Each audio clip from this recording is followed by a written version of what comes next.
Bien, lo prometido es deuda. Y como habíamos hablado que íbamos a presentar, cosa que estoy haciendo, a la señora o señorita Fiorella Granelli, experta en relaciones internacionales y analista internacional, que la invité para que nos dé información y ver la importancia que tiene el grupo de los BRICS.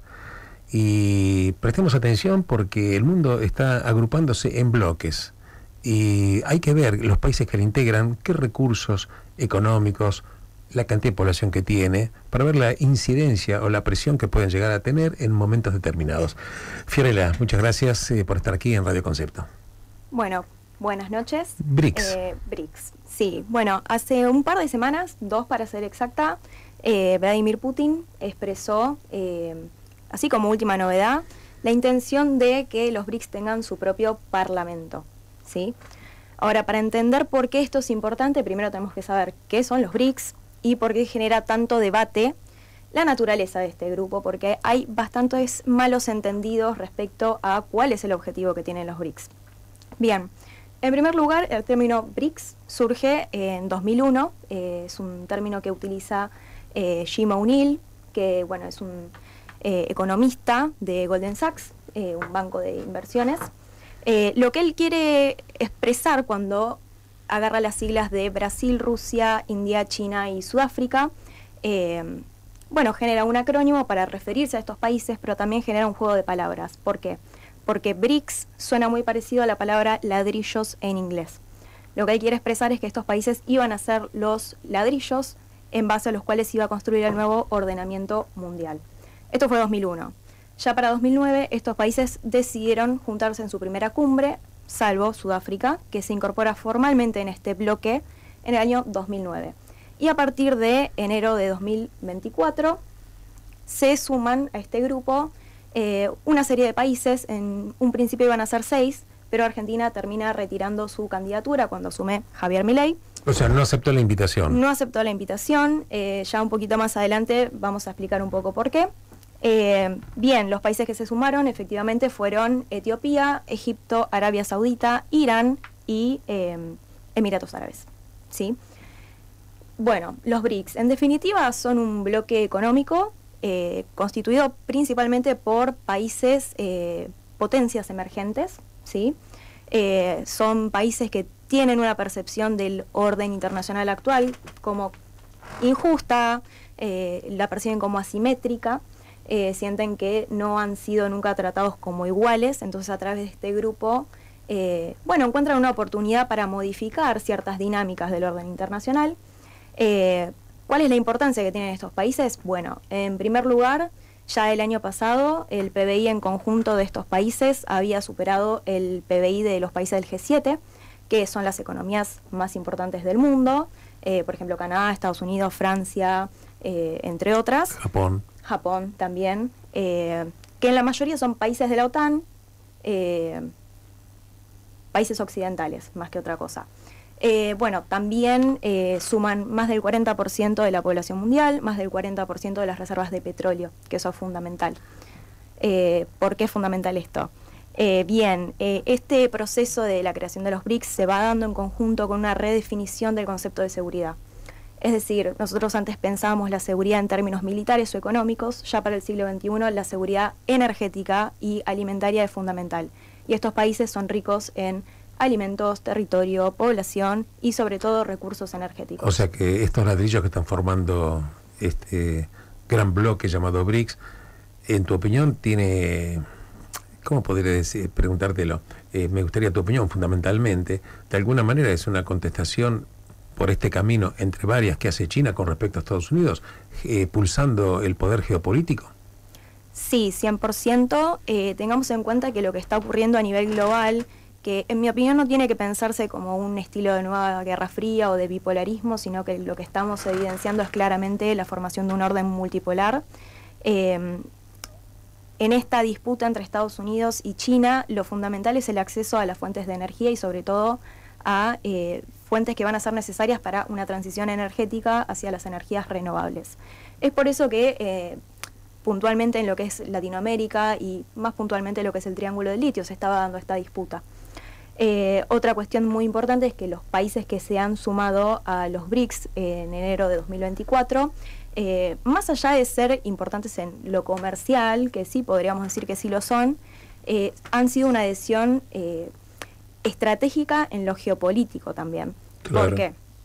Porque, bueno, Egipto le da proyección a los BRICS sobre lo que es el Canal de Suez, Etiopía le da proyección sobre lo que es el Golfo de Adén, y después lo que son Arabia Saudita, Emiratos Árabes y Irán. Le dan... Pequeño detalle, Irán, ¿no? Sí. Pequeño detalle, Irán, ¿no? Le dan proyección también sobre lo por que eso, es el estrecho de Hormuz. Claro, digo porque claro, el estrecho de Hormuz pasa una enorme cantidad de buques petroleros que comunica el estrecho de Hormuz desde el mar Índico hasta hasta el mar Rojo. En consecuencia, incluso en ese estrecho de Hormuz está amenazando permanentemente los hutíes desde Yemen, prácticamente en una actitud patoteril, que la verdad que todavía no entiendo cómo no lo han reventado a Yemen directamente a los hutíes, que en realidad tomaron parte del poder, entre ellos la capital Sana.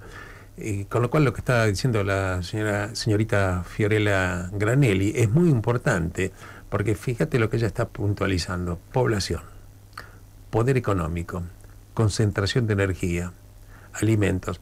Ahora, con respecto al tema que ella dice, y lo dice es correcto, pero no obstante, fíjate un poco la doble cara que tiene siempre la política internacional, porque dice, ¿por qué esos países se nacieron para tratar de hacer un hecho contestatario a un mundo que consideraban injusto? Que realmente lo es el mundo, la verdad que hay que decirlo, porque no hay paridad absolutamente, pero que esto lo venga decir que Rusia está integrando el mundo para hacer el del mundo un mundo mejor y más parejo. Bueno, preguntar a los chechenos qué opinan de Vladimir Putin, cuando en las dos guerras hizo una masacre total y absoluta. Preguntarle cuando dice China que el mundo tiene que ser justo, preguntarle qué hace China con los islámicos que viven en una parte de China, que hay 20 millones de islámicos, una etnia que se llama uigures, que por una cuestión histórica de hace varios siglos quedaron acoplados a lo que es el territorio de China. En consecuencia, también, por supuesto, que es una verdad a medias, porque en la política internacional las verdades son a medias y hay que poder leer un poquitito el doble mensaje de lo que está escrito. Hay un hecho que se está pulsando en el poder entre China y Estados Unidos. Te sigo escuchando. Bueno, lo concreto ahí es que a partir de que China se abre hacia el capitalismo, empieza a tener obviamente una dependencia, ¿sí?, de los recursos de otros países. Antes estaba completamente aislada. A no ser, bueno, por las relaciones con la Unión Soviética, pero en cierto punto se rompieron estas relaciones. Esto estamos hablando en los 80, que ya China se abre hacia el capitalismo. Bueno, se vuelve vulnerable y un poco su proyecto a partir de lo que es el siglo XXI es el de asegurarse el acceso a fuentes de energía. ¿Por qué? Porque China tiene una población muy, muy grande, ¿sí? No solamente fuentes de energía, también fuentes de alimentos. Tiene una población muy, muy grande que alimentar y una industria muy, muy grande que necesita de esa energía para poder seguir creciendo. Y como segunda cuestión, el por qué, ¿no?, que a veces suena un poco contradictorio, por qué Arabia Saudita e Irán, que son enemigos a muerte, están en el mismo bloque económico. Bueno, ahí hubo una jugada diplomática china para auspiciar que se reanuden las relaciones diplomáticas, un poco con el objetivo de que estos países ingresen al BRICS, que fue efectivamente lo que pasó. Bueno, y después por otro lado, la cuestión de que el Medio Oriente es para China una zona geoestratégica para su propio proyecto, megaproyecto, que es la Franja de la Ruta y la Seda. Necesitan pacificar esa zona. Ahora, no puedo dejar de pensar que China, que por supuesto tiene una política inteligente en muchas cosas, uno le puede gustar o no, pero la verdad que ellos establecen políticas de largo plazo, pero no menos cierto es que China ve que Estados Unidos ya no maneja con brazo de hierro el Medio Oriente. Antes era el dueño y señor de todo Medio Oriente. Y China, a través de esta gestión de buenos oficios, si querés llamarlo de alguna manera, para tratar de hacer algún tipo de entendimiento entre Arabia Saudita e Irán, que técnicamente tienen proyectos geopolíticos totalmente diferentes, no obstante están mostrando China que también en Medio Oriente pasa a ser un país de peso y es un país escuchado, a punto tal de que incluso cuando hay algún tipo de negociación de temas importantes, China también es consultada. Pero atención a lo que dice Fiorella Granelli. está hablando de más del 40% de países productores de petróleo. En el mundo se producen aproximadamente 100 millones de barriles de petróleo por día. Quiere decir de que 40 millones de barriles de petróleo por día pertenecen a países que integran el BRIC. ¿Correcto? Ahora, hay cosas que, por ejemplo, viste, Fiorella, que estuviste escuchando acá el programa, afortunadamente viniste un ratito antes, hablamos de Venezuela. Venezuela es la reserva más grande del mundo en petróleo, en la cuenca del Orinoco. Tiene más de 300.000 millones de barriles de reservas comprobadas. Reservas no quiere decir producción. Reservas. Reservas enormes tiene también Arabia Saudita, 280.000 millones de barriles. Pero claro, Venezuela en este momento está produciendo, después de los acuerdos que hizo hace pocos meses con Estados Unidos, 800.000 barriles de petróleo por día, cuando llegó a producir más de 3 millones de barriles de petróleo por día. Hoy en América Latina el país que más petróleo produce es Brasil, más de 3 millones de barriles de petróleo por día. Por eso cuando hablamos de América Latina y hablamos de BRICS también no podemos dejar de pensar en lo que es Brasil, que de alguna manera también bueno, es la economía más grande de toda Latinoamérica, Brasil, seguida por México. Entonces hacia dónde se incline Brasil también hay que tener un entendimiento. Pero es interesante porque el mundo está teniendo esta invasión que comenzó el 24 de febrero del año 2022 de Rusia hacia Ucrania. Tenemos que tener en cuenta también la importancia para Rusia de haber quedado un poco con un gran cliente que dejó de comprar, que fue Europa, y se inclinó hacia dónde para vender su producción, hacia China. Entonces hay que también entender que el interés que tiene Rusia para estar asociado con China es básicamente ese tema. China le compró básicamente lo que Europa no le compraba, por supuesto pagando un poco menos, viste, los chinos no dan puntada sin hilo, lo cual no lo critico, lo describo. Y Irán también está formando parte de ese eje. Irán, que también es un estado terrorista, también con sanciones internacionales importantes, también se refugia.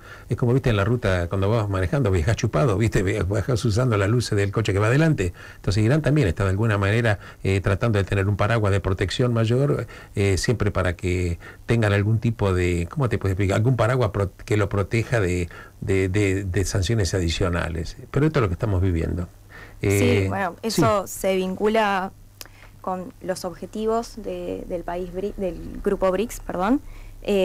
Bueno, yo destacaría 3. En primer lugar, obviamente, el desarrollo, por eso se crea el nuevo Banco de Desarrollo, que está presidido por Dilma Rousseff, creo que se crea en 2014. Fundamental lo que dice Fiorella. Son inversiones para infraestructura. Pero más allá de eso, hay 2 objetivos que me parece que se relacionan con lo que vos estabas comentando. En primer lugar, un poco la ambición de crear un mundo más multipolar. ¿Por qué se busca esto? Bueno, obviamente hay una percepción de que Estados Unidos está perdiendo su hegemonía. Recordemos que después del mundo bipolar que tuvo lugar en la Guerra Fría, pasamos por un breve estadio de un mundo unipolar. Hay quienes dicen que eso se empezó a erosionar en el año 2001. Hay quienes sostienen que fue a partir de la crisis financiera de 2008 y 2009. Tengamos en cuenta que los países del BRICS crecieron durante esta crisis, mientras Europa se caía a pedazos y Estados Unidos también. Y bueno, después hay ciertos procesos que se fueron dando en la arena internacional que profundizaron y hicieron que esto se dé capaz más acelerado en estos últimos años. En primer lugar, la retirada estadounidense de Afganistán, es decir, ya el hegemón Estados Unidos no podía proveer seguridad a Medio Oriente.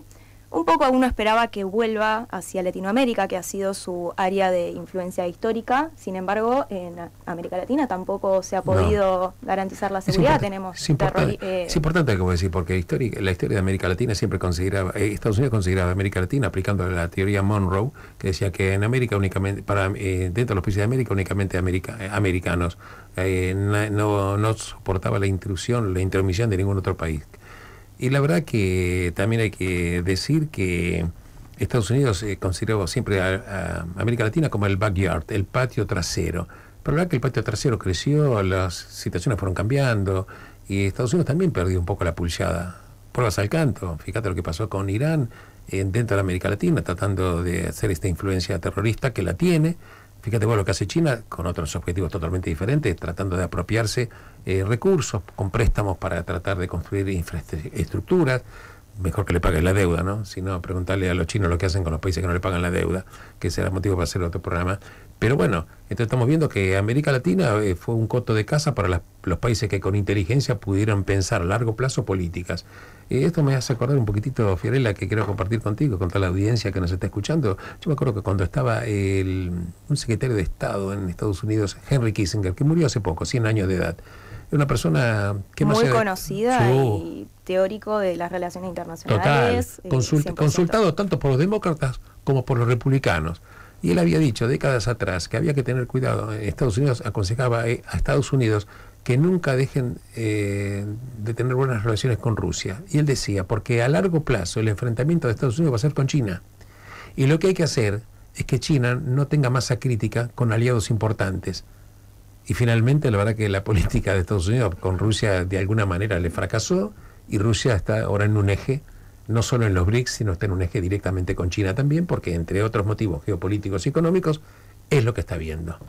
Sí, y aparte de toda esta cuestión, bueno, obviamente más allá de la influencia de otros países en la región, problemas propios de la región, la pobreza extrema, el narcotráfico, el tráfico de personas inclusive, pero bueno, más allá de estas cuestiones, también otros procesos que aceleraron esta erosión del poder de Estados Unidos tuvieron que ver con el COVID, obviamente, y puntualmente con la guerra entre Rusia y Ucrania. ¿Por qué?